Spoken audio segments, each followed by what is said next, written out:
Prayer Circle kindergartners. Today we're going to be talking about baptism. Baptism is a special ceremony when you become part of God's special family. God's special family is called the church.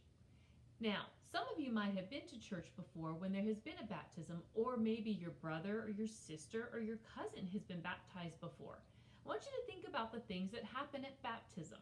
One of the main things that you probably are thinking of is the water. Water is a sign of new life. If we think about water for a minute, what do we use water for? Well, we use water to drink. We use water to help clean us. And water helps things to grow, like our flowers and our plants. All things new life. So water is that great sign of new life. We're going to look at this paper today, boys and girls, and you see water. And it kind of helps us to think about baptism. At baptism, we become a member of the church, of God's special family. With that special water, it's called holy water. It's water that has been blessed by the priest. If you notice in the picture, the priest or the deacon pours the water over the person being baptized. Now in this picture, it's a baby, but you can be baptized at any age. You can be baptized as a baby, as someone your age, as a teenager, even adults can be baptized. And it says here, baptism is the beginning of our new life in God's family.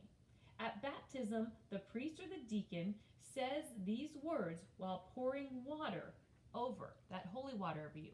And these are words that you know. Listen carefully. The priest will say, I baptize you in the name of the Father and of the Son and of the Holy Spirit. That special prayer is what is used at baptism. And of course, we see the water being poured. Water is a sign of new life. And down here it has a bunch of waves, and they're asking you to color those waves. You'll be able to color those later. I want to continue on the other side and talk about baptism some more. It says, you were baptized. You were welcomed into the church. The priest or deacon poured water over you and said, and this is where you can put your name, and here's that prayer again. I baptize you in the name of the Father and of the Son and of the Holy Spirit.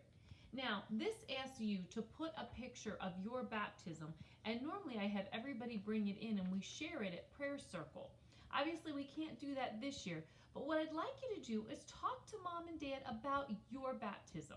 Ask them if they have pictures that they can show you.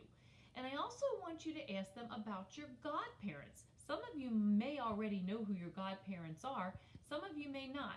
Your godparents are the people who stand with Mom and Dad during your baptism, and they say they are going to help you to be a good Catholic and help Mom and Dad to teach you how to love one another and to love God.